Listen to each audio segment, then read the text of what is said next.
Part 1. The Industrial Machinery of Destruction. Total war represents the complete mobilization of a nation's economic resources toward military objectives.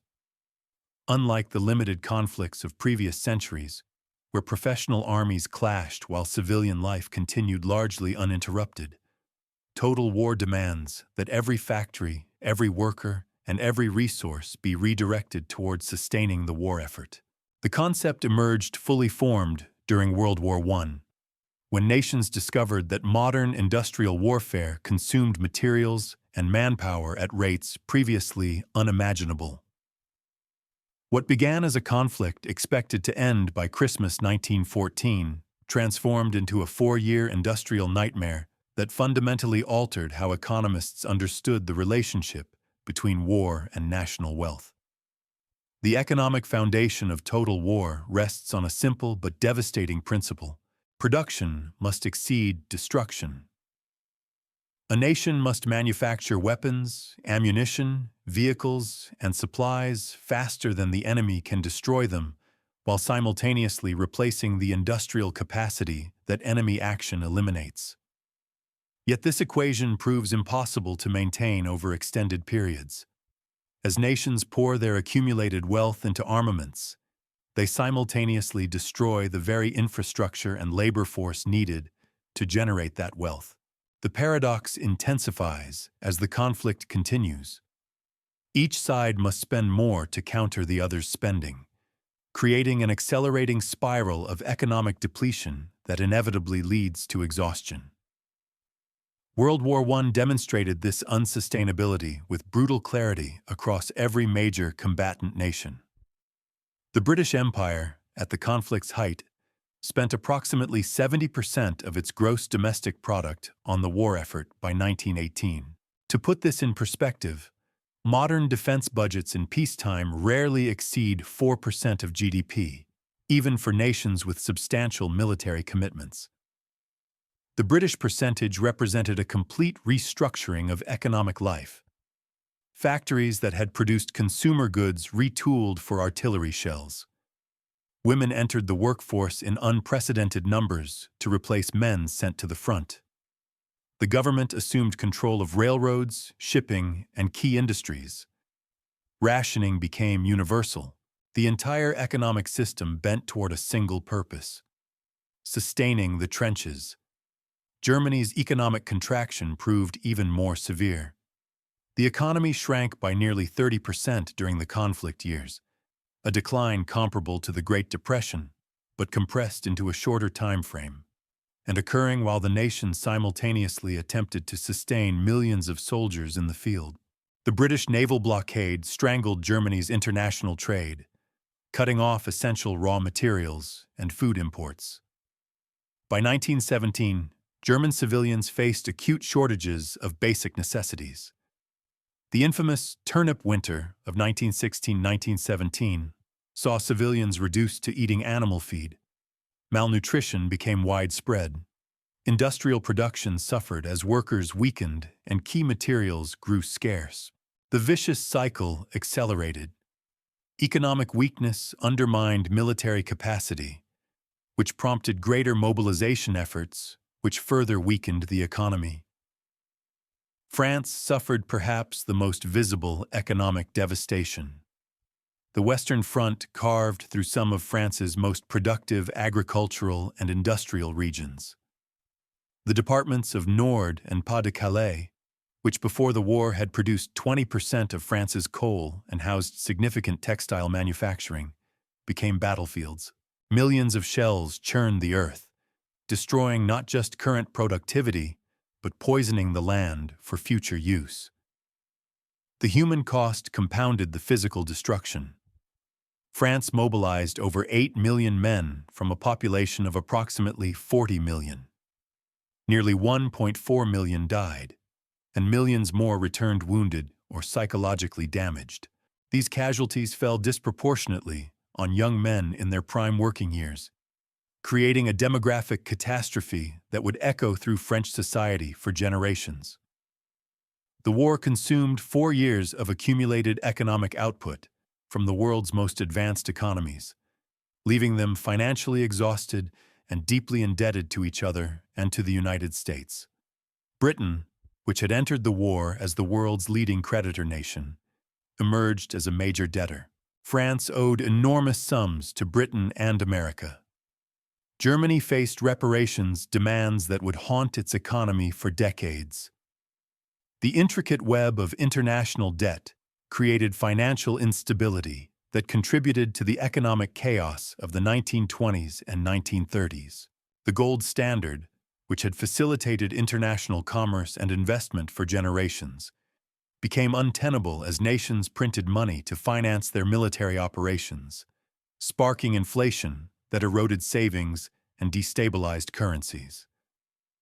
The human cost went far beyond the immediate casualties and compounded the economic devastation in ways that only became fully apparent in the post-war years. Millions of workers who would have driven economic growth, innovation, and productivity for decades perished in the trenches or returned too damaged to contribute fully to peacetime economies. France lost a generation of engineers, teachers, skilled craftsmen, and potential entrepreneurs. Britain saw similar losses across its educated and skilled classes. The survivors returned to economies that had cannibalized their civilian sectors to feed the war machine. The infrastructure that would have supported economic growth lay in ruins or had been repurposed for military production and could not easily convert back to civilian uses. The agricultural sector, fundamental to every nation's economy in the early 20th century, suffered catastrophically. Millions of farm workers had been conscripted. Draft animals had been requisitioned for military transport. Fertilizer production had shifted to explosives manufacturing, as both used similar chemical processes. Fields went unplanted or were destroyed by combat. France's agricultural output fell by approximately 40% during the war years. Russia's agricultural system collapsed entirely amid revolution and civil war. The resulting food shortages affected not just the combatant nations, but reverberated through global trade networks, contributing to famines and social unrest far from the battlefields. The naval war introduced another dimension of economic destruction that revealed the vulnerability of modern industrial economies to disruption of trade. Germany's unrestricted submarine warfare campaign aimed explicitly at economic strangulation, targeting merchant shipping to prevent resources from reaching Britain. The British blockade of Germany pursued the same objective through surface naval power. Both campaigns succeeded in causing significant economic hardship. Britain lost millions of tons of shipping, creating shortages of food and materials that necessitated strict rationing. Germany's isolation from global trade helped produce the near-starvation conditions of the war's final years. These campaigns demonstrated that modern economies, dependent on international trade for raw materials and markets, became desperately vulnerable during total war. The financial mechanisms that governments employed to fund total war created long-term economic distortions that outlasted the conflict itself.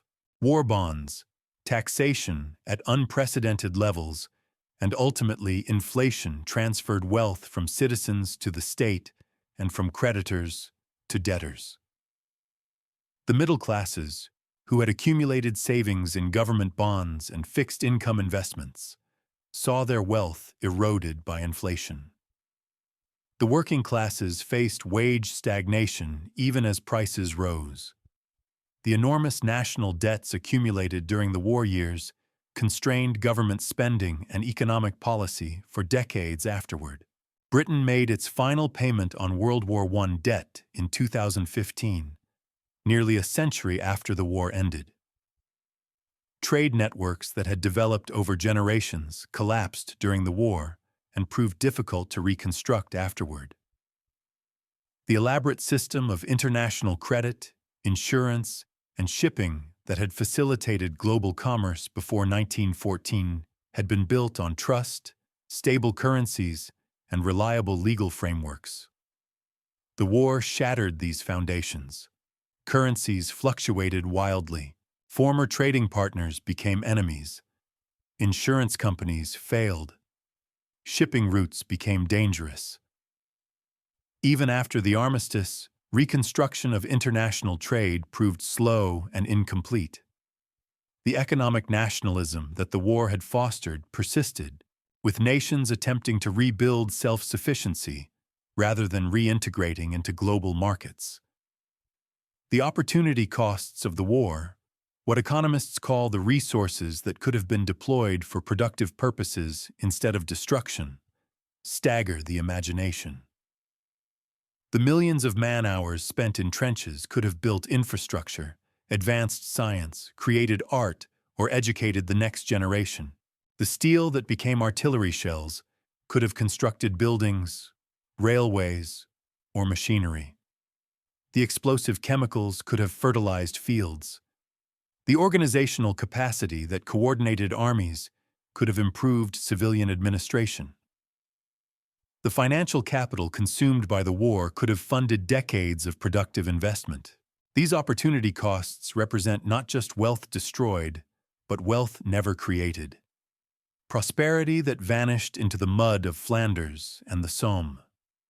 By 1918, every major combatant faced economic conditions that would have been considered catastrophic in peacetime. Yet the war had normalized this devastation. Governments had learned to command economies with unprecedented authority. Citizens had accepted privations that would have sparked revolution in earlier eras. The financial system had adapted to operate under conditions of massive debt and inflation. This normalization of economic crisis would have profound implications for how nations approached the next total war, as they now knew that populations could endure far more economic hardship than previously believed possible. The lesson learned was not that total war was economically unsustainable, but rather that nations could sustain the unsustainable for far longer than anyone had imagined, provided the population believed the cause justified the sacrifice. The aftermath of World War I should have served as a definitive proof of total war's economic unsustainability. Instead, it became a template that would be repeated on an even larger scale just 2 decades later, as the economic devastation of the Great War contributed directly to the conditions that made World War II possible. Part 2. The Second Catastrophe and Its Lessons. World War II magnified every economic problem of the First World War while introducing new dimensions of unsustainability that transformed how nations understood the relationship between industrial capacity and military power. The conflict cost approximately $4 trillion in 1940s dollars, a figure that translates to roughly $50 trillion in contemporary purchasing power. To contextualize this staggering sum, it represented more than the entire global GDP at the war's outbreak. Nations were not merely spending their annual economic output on the war effort, but consuming their accumulated capital, mortgaging their futures, and systematically destroying wealth that had taken generations to build. The United States, protected by ocean barriers from direct attack on its industrial heartland, spent over 40% of its GDP annually on the war effort at peak mobilization in 1943-1944.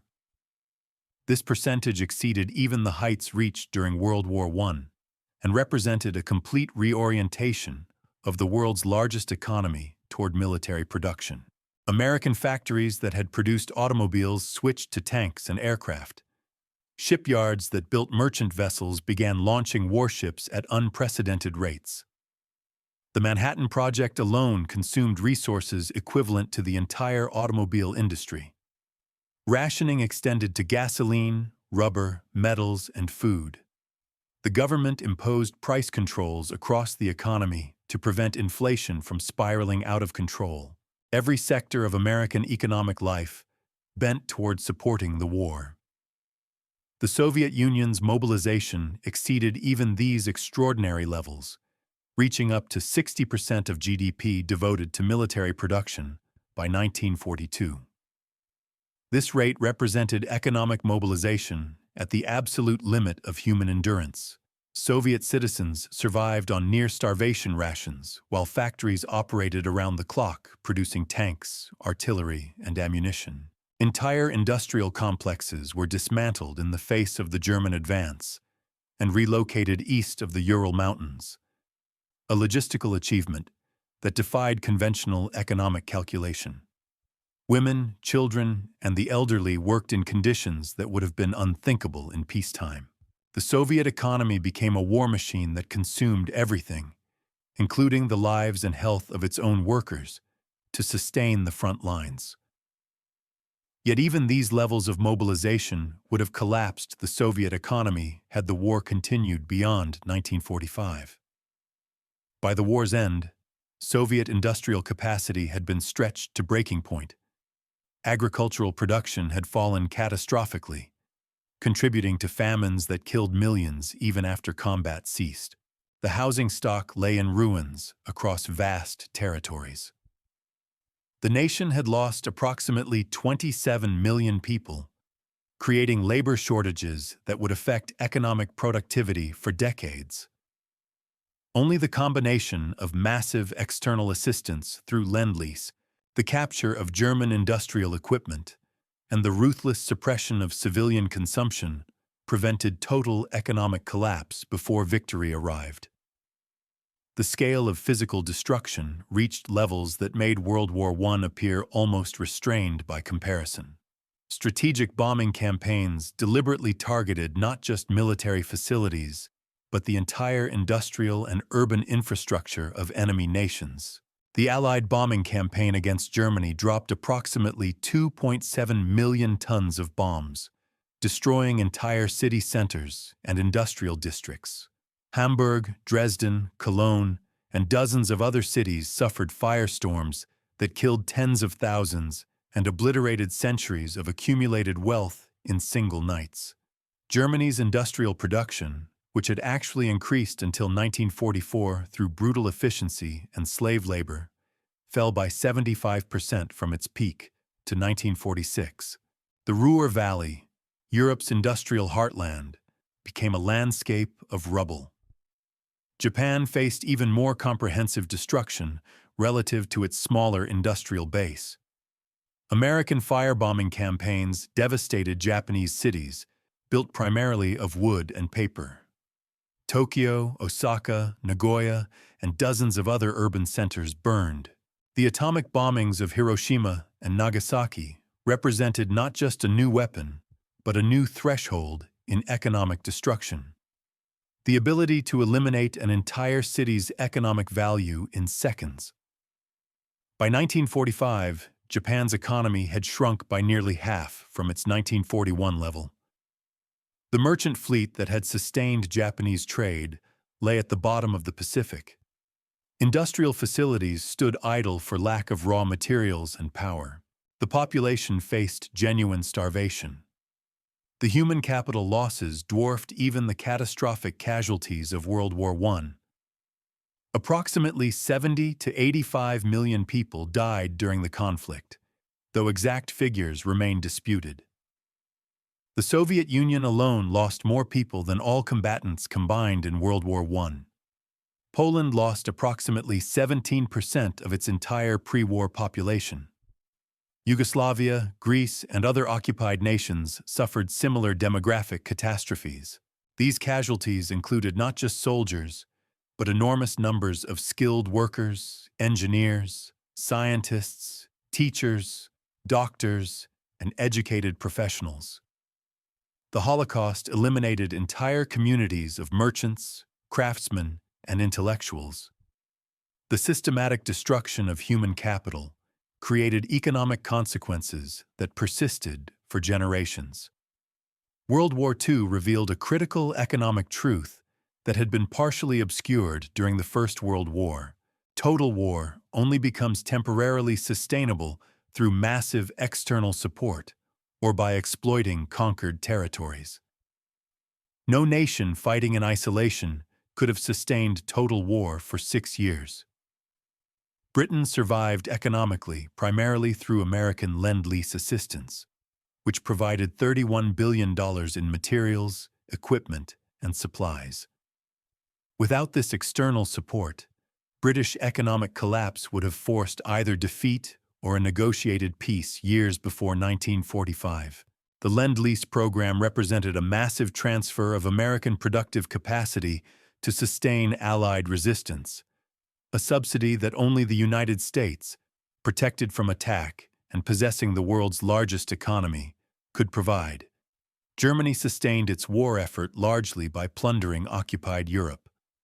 The Reich extracted resources, food, industrial equipment, and labor from conquered territories on a systematic basis. France paid occupation costs that amounted to several times the actual expense of the occupation forces, with the surplus flowing into the German war economy.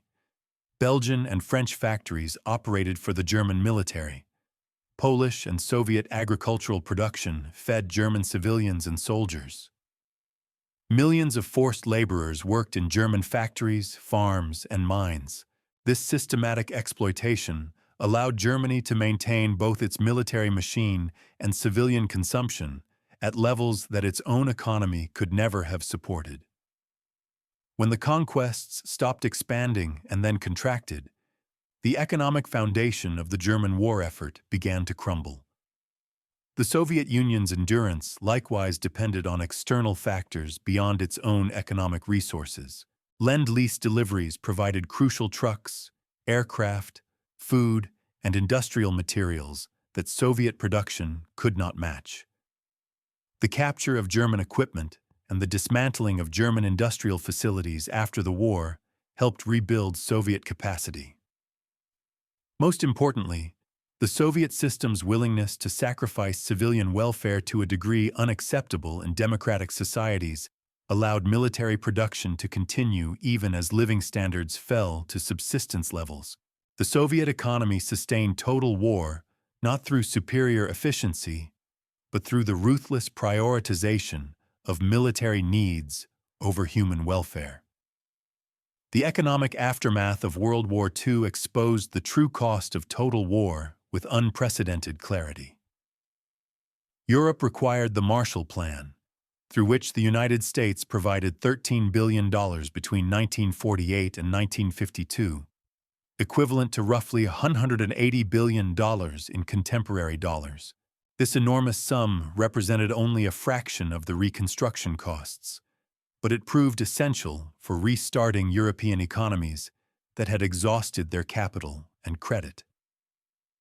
The plan worked because it provided the external resources necessary to break the cycle of poverty and scarcity that threatened to perpetuate economic stagnation indefinitely.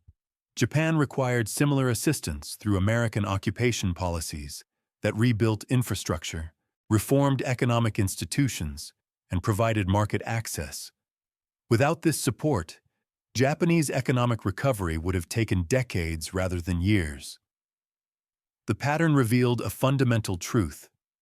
Total war destroys so much economic capacity that recovery requires external assistance on a scale comparable to the war effort itself.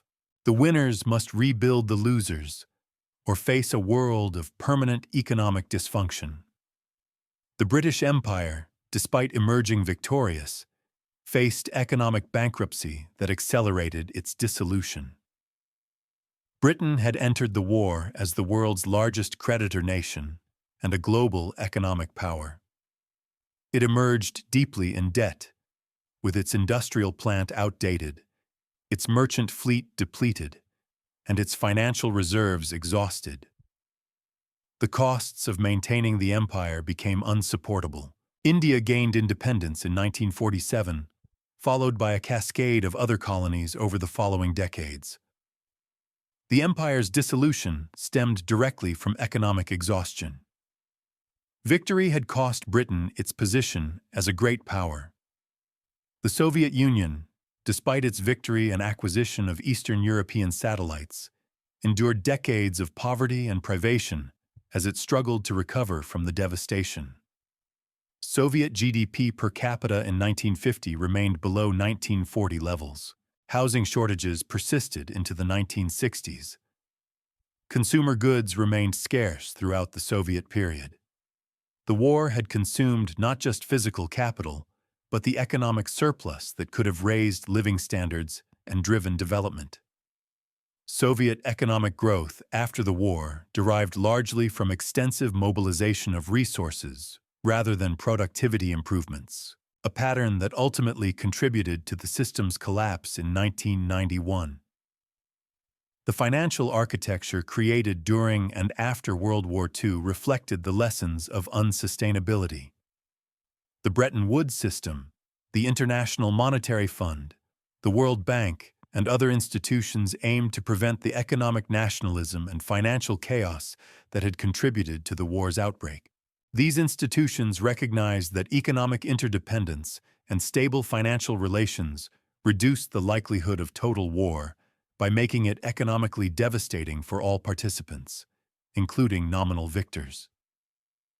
The post-war economic order represented an attempt to make total war so economically irrational that nations would avoid it. The technological advances produced by total war mobilization came at costs that far exceeded their peacetime value. Radar, jet engines, nuclear power, computers, and numerous other innovations emerged from wartime research programs. Yet the resources consumed to develop these technologies during wartime exceeded by orders of magnitude what peacetime research would have required. The Manhattan Project cost $2 billion in 1940s dollars to develop nuclear weapons. Comparable investment in peacetime research would have produced nuclear power and other civilian applications more efficiently. Total war produced innovation as a byproduct of destruction, a hideously inefficient method of technological progress. The war demonstrated conclusively that total war represents economic suicide even for victors. The United States emerged as the only major power with its economy strengthened rather than devastated, and only because its territory escaped attack. Every other participant, winner and loser alike, suffered economic regression.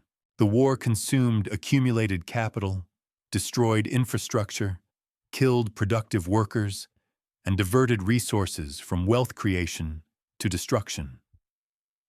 The recovery required decades and massive external assistance. The pattern established an inescapable conclusion.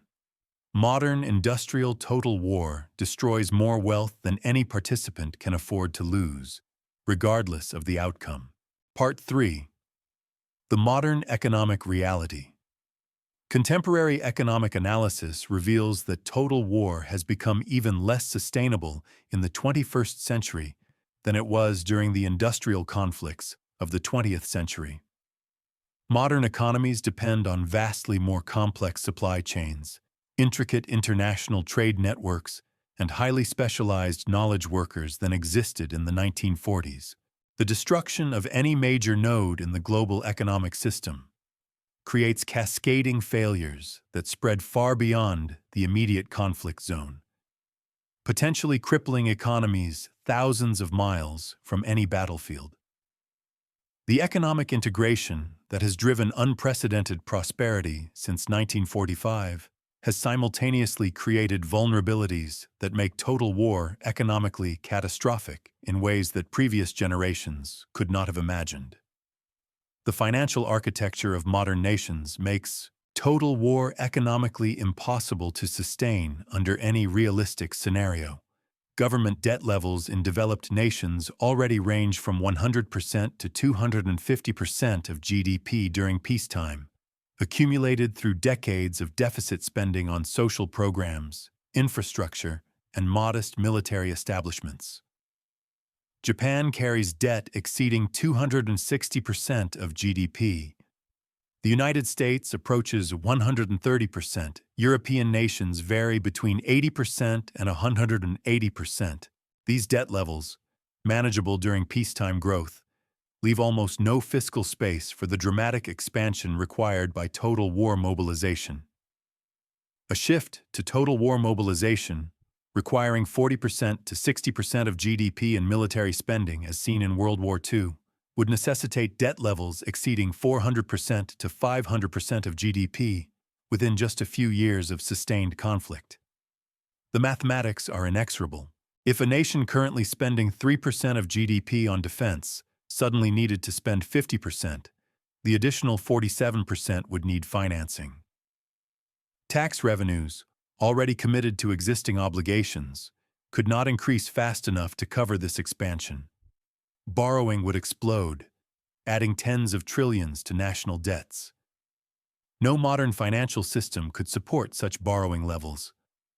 Bond markets would collapse as investors recognized the impossibility of repayment. Interest payments alone would consume government revenues, creating a death spiral of borrowing to service existing debt. Currency devaluation would inevitably follow. Governments facing impossible financing needs would resort to monetary expansion, essentially printing money to fund military operations. The resulting inflation would destroy the currency's value, eroding savings, disrupting trade, and making further borrowing even more expensive as investors demanded higher interest rates to compensate for inflation risk. The hyperinflation that destroyed the German economy in 1923 would appear modest compared to the monetary chaos that total war would unleash on modern financialized economies. Digital currency systems, derivatives markets, and algorithmic trading would amplify rather than dampen these disruptions, potentially producing financial collapse in weeks rather than years. Modern weapon systems compound the economic burden exponentially compared to their World War II predecessors. A single B-2 Spirit stealth bomber costs approximately $2 billion, equivalent to roughly 20,000 Sherman tanks in inflation-adjusted World War II dollars. An aircraft carrier runs $13 billion, not including the air wing and escort vessels. Advanced fighter jets like the F-35 exceed $100 million per aircraft. A single Virginia-class submarine costs $3 billion. Precision-guided missiles range from $1 million for cruise missiles to $3 million for advanced anti-ship weapons. Each Javelin anti-tank missile costs approximately $175,000. These unit costs dwarf anything contemplated in previous conflicts. Unlike World War II, when factories could mass-produce relatively simple weapons, modern armaments require rare materials, advanced semiconductors, precision manufacturing, and highly specialized knowledge that cannot be easily scaled or replicated. The production capacity simply does not exist to replace losses at World War II rates. The United States produced approximately 300,000 aircraft during World War II. Current production capacity for advanced fighters runs to perhaps 150-200 aircraft annually across all models. Scaling to wartime production would require not just building new factories, but creating entire supply chains for specialized components, training workers in complex manufacturing processes, and securing rare materials that may not be available in sufficient quantities at any price. The semiconductor dependency illustrates the problem with particular clarity. Modern weapon systems require advanced chips for guidance, communications, sensors, and control systems. These semiconductors come from a handful of fabrication facilities, primarily in Taiwan, South Korea, and to a lesser extent, the United States and Europe. A single advanced fabrication plant costs $20 billion and requires 3 to 5 years to build, assuming the specialized equipment and technical knowledge are available. The machines that produce the most advanced chips come from a single Dutch company, ASML, creating a choke point that no amount of money can quickly bypass. A total war that disrupted Taiwan would eliminate the source of chips essential for both military systems and civilian economies, creating shortages that could not be resolved within the time frame of any realistic conflict. The globalized economy creates additional vulnerabilities that did not exist during previous total wars. Modern nations lack self-sufficiency in critical materials and components. China dominates rare earth element production, controlling approximately 70% of global mining and 90% of processing capacity. These elements prove essential for everything from missile guidance systems to electric motors to advanced optics. The United States and Europe possess rare earth deposits, but lack processing capacity, which takes years and billions to develop. A conflict with China would immediately cut off rare earth supplies, crippling weapons production within months as existing stockpiles depleted. Energy supplies flow through vulnerable global networks that total war would immediately disrupt. Europe depends on natural gas pipelines and liquefied natural gas shipments. Japan imports virtually all its oil. Even the United States, despite domestic oil production, relies on global markets for refining capacity and specific petroleum products. The strategic petroleum reserves that nations maintain could sustain emergency needs for months, not the years that total war would require. Fuel shortages would cripple not just military operations, but civilian transportation, electrical generation, and industrial production. The economic consequences would cascade through every sector. Medical supply chains reveal similar vulnerabilities.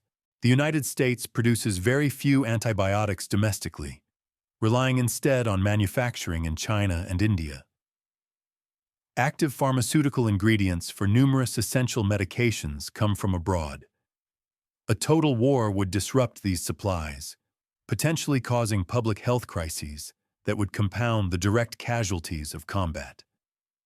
The inability to treat wounded soldiers or maintain civilian health would undermine both military effectiveness and economic productivity.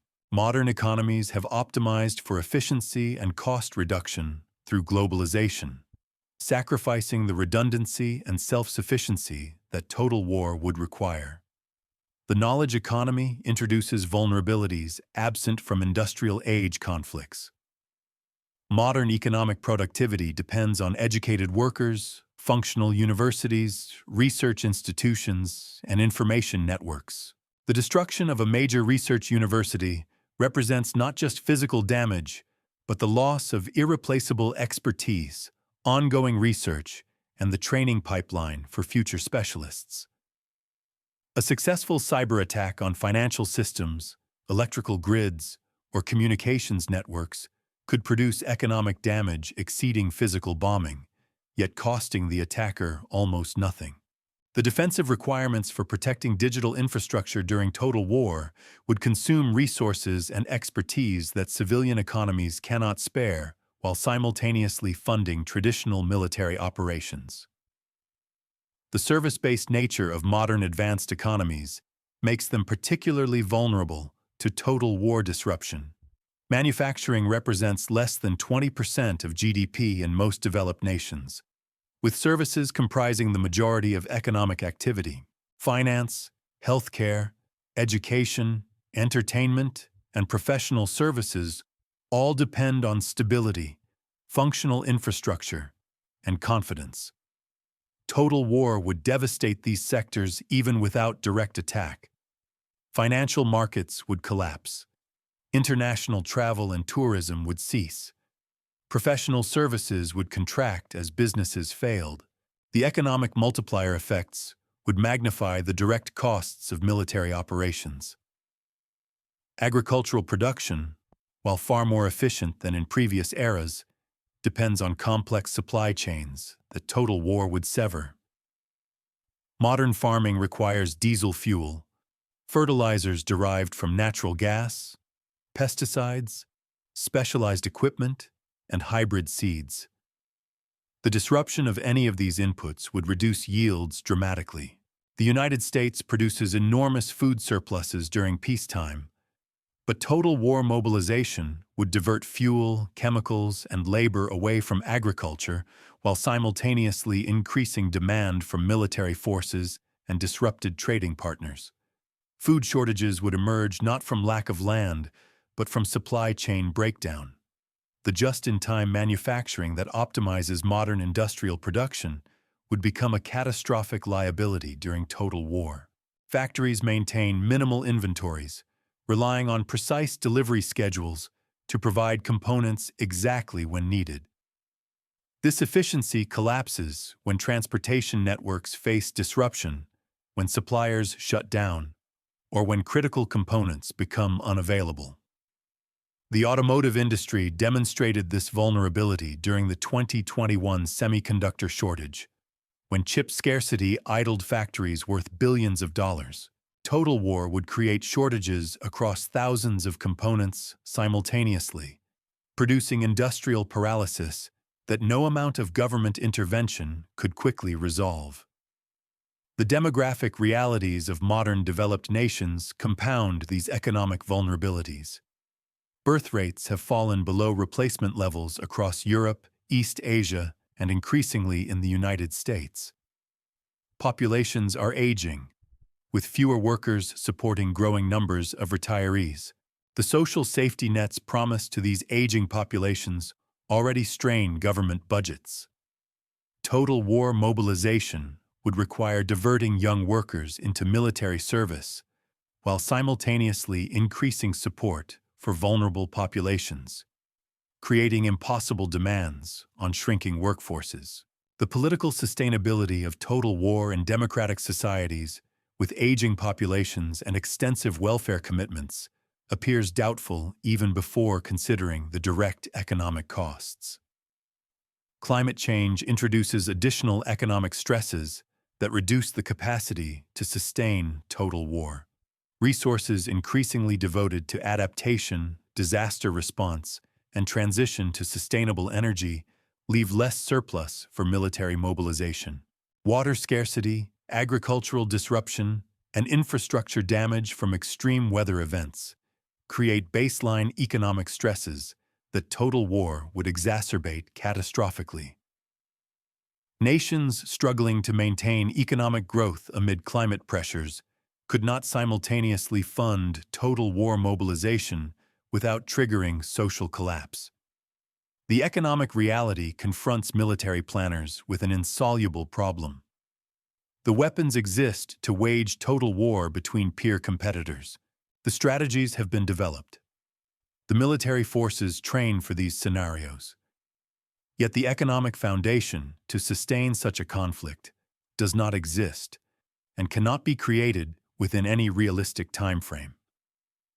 This gap between military capability and economic sustainability represents perhaps the most important constraint on great power conflict in the modern era. More significant than nuclear deterrence because it operates even in scenarios where nuclear weapons are not employed. Part 4. The inevitable collapse. The mathematical reality of total war economics points towards certain collapse regardless of which nation initiates the conflict or what strategic advantages either side possesses at the outset. Consider a scenario where a modern developed nation attempts total war mobilization against a peer competitor. The economic trajectory becomes predictable with alarming precision. In year one, shifting 50% of GDP to military spending while maintaining essential civilian functions would require borrowing equivalent to 40–45% of GDP, assuming tax revenues could be increased by 5 to 10% through emergency measures. This borrowing would dwarf any peacetime deficit and would need to be repeated and expanded in subsequent years. By year two, the accumulated debt would approach 180 to 200% of GDP, assuming the economy had not already contracted from the disruptions of mobilization. Inflation would begin accelerating as government borrowing crowded out private investment and monetary expansion attempted to paper over the financing gaps. Interest rates would rise as lenders demanded compensation for inflation risk and sovereign default probability. The government would face a choice between defaulting on existing obligations, printing money to service debt, or cutting military spending. None of these options would be compatible with sustaining total war. The currency would begin losing international acceptance as a medium of exchange, complicating the purchase of essential imports. By year 3, the productive capacity of the economy would start contracting in absolute terms as infrastructure degraded without maintenance and replacement. Skilled workers were diverted to military purposes or killed in combat, and supply chain disruptions prevented factories from operating at capacity. The initial surge of military production, from mobilizing idle capacity and converting civilian industry, would have peaked. Further increases in military output would require cannibalizing the civilian economy more deeply, reducing the economic base from which military spending could be extracted. The death spiral would accelerate as declining economic output reduced tax revenues, forcing ever larger percentages of a shrinking economy to be devoted to military purposes. By year 4, assuming the conflict continued, social cohesion would fray under combined pressures. Rationing would have reduced civilian living standards dramatically. Casualty lists would have touched virtually every family. Inflation would have destroyed savings and fixed incomes. The professional classes would have seen their accumulated wealth evaporate. Working-class families would struggle to afford basic necessities. The political consensus supporting the war effort would crack as different factions blamed each other for the deteriorating conditions. Even authoritarian regimes would face stability challenges as their security apparatus struggled to contain growing unrest while simultaneously fighting a foreign war. By year 5, the economy would be contracting at 5 to 10% annually, a depression that would make the 1930s appear mild. Unemployment would soar as non-essential industries collapsed. The government would face impossible choices about which sectors to preserve. Electrical generation, food production, and weapons manufacturing would receive priority while healthcare, education, and consumer goods production withered.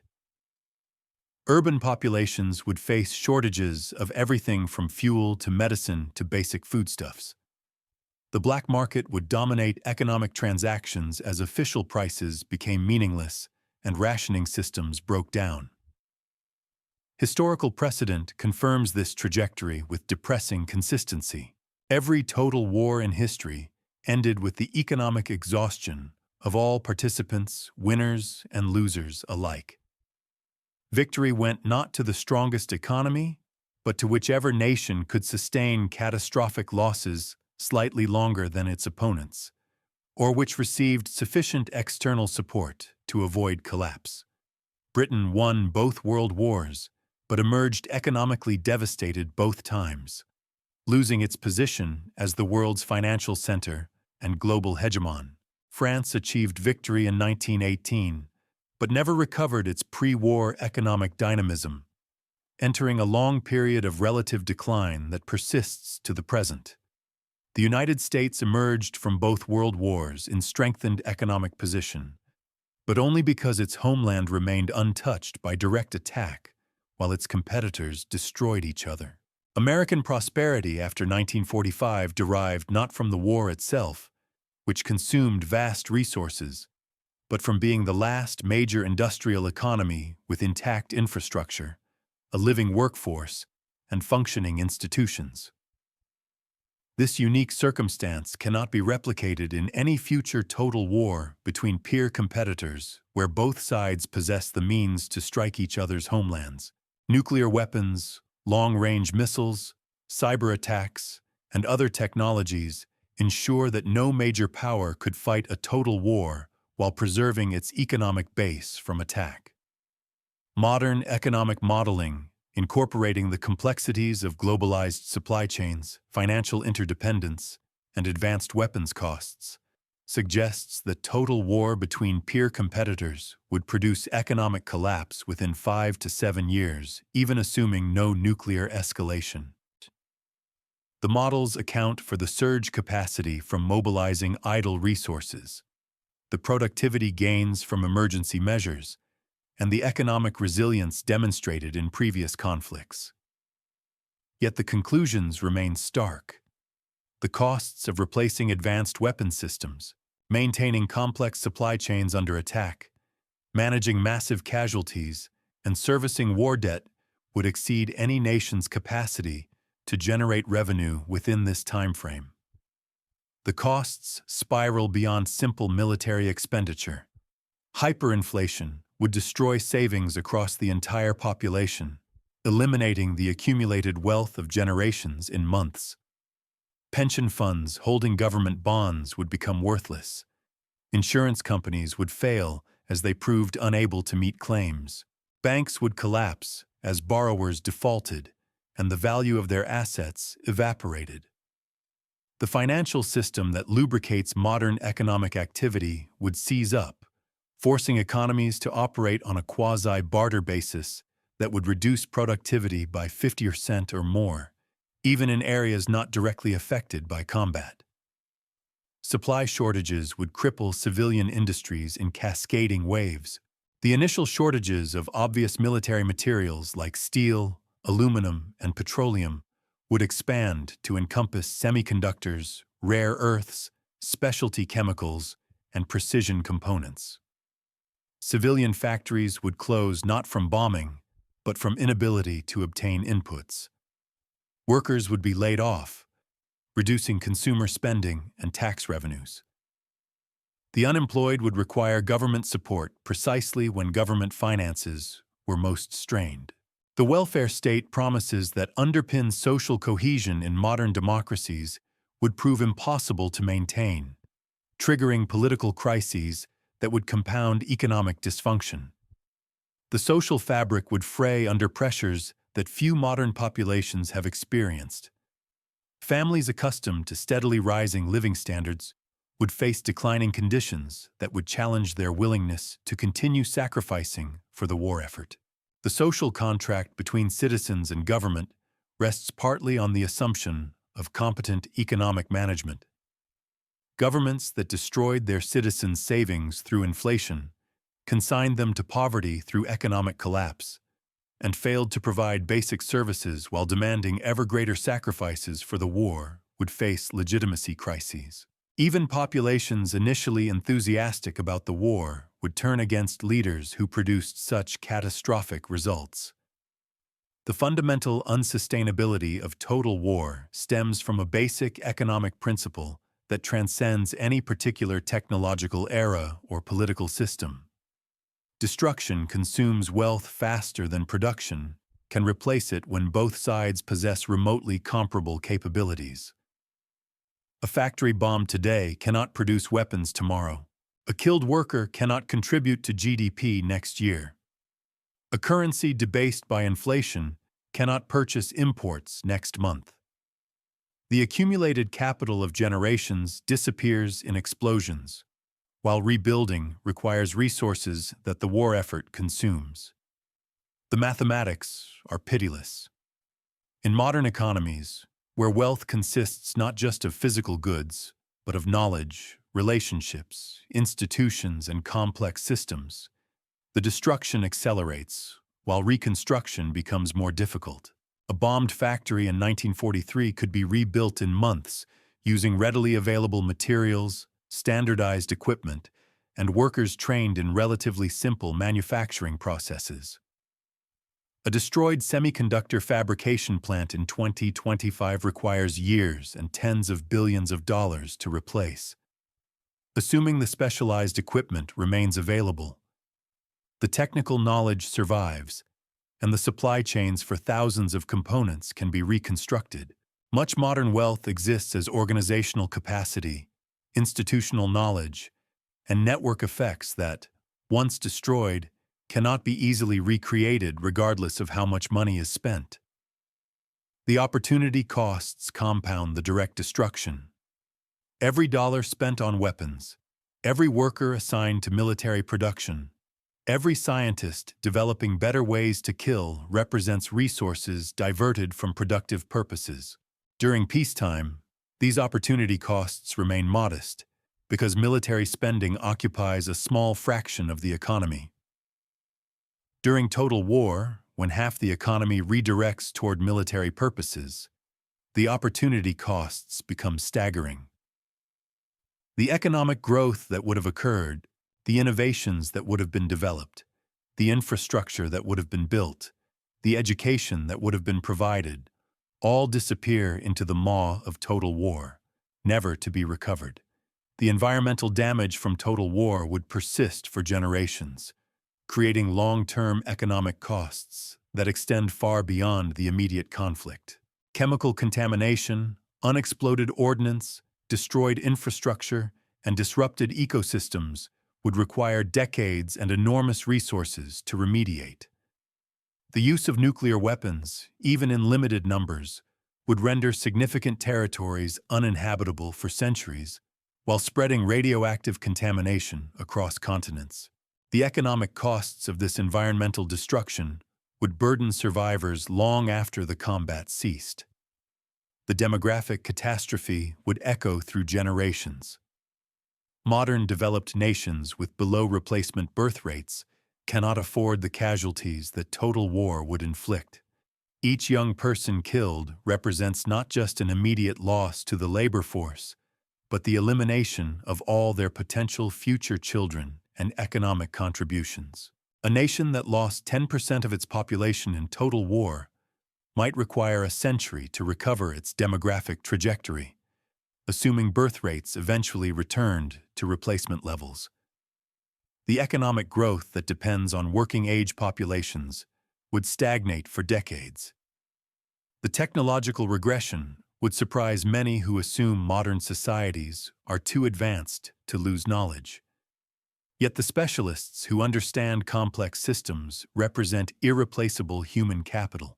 The death of key engineers, the destruction of research facilities, the loss of institutional knowledge, and the diversion of talent away from civilian innovation would set back technological progress by decades in many fields. The survivors would find themselves trying to maintain systems they no longer fully understood, unable to innovate or even adequately repair the inheritance from previous generations. This reality creates a paradox that defines modern great power relations. Nations prepare for total war, maintaining enormous militaries, developing advanced weapons, and planning for conflicts that would dwarf previous wars in scope and intensity. Military staffs game out scenarios, defense contractors develop new systems, and political leaders maintain the option to wage total war if necessary. Yet everyone involved understands at some level that such a conflict would economically destroy both victor and vanquished. The weapons exist to wage total war. The strategies have been developed. The forces train continuously. But the economic foundation to sustain such a conflict does not exist and cannot be created. The gap between military capability and economic sustainability may be the only factor preventing major powers from repeating the catastrophic mistakes of the 20th century. Nuclear deterrence receives credit for preventing great power war, and certainly the threat of nuclear annihilation concentrates minds. Yet even in scenarios where nuclear weapons are not employed, the economic unsustainability of total war serves as a powerful deterrent. Political leaders, military planners, and civilian populations all understand that total war represents a form of collective suicide that destroys winners and losers alike. Total war remains possible in a technical sense. The weapons could be deployed, the armies mobilized, the economies redirected toward military production, but economically, it represents civilizational suicide that even victorious nations cannot survive intact. The survivors would inherit a world of ruined economies, collapsed institutions, environmental devastation, and demographic catastrophe. Victory and defeat would be nearly indistinguishable in their consequences. This understanding, more than any treaty or alliance, may be what prevents the next total war from occurring, despite the persistent conflicts, rivalries, and tensions that characterize international relations. The economic unsustainability of total war has made it not merely undesirable, but genuinely unthinkable for any rational actor, regardless of what provocations or ambitions might otherwise drive nations toward conflict.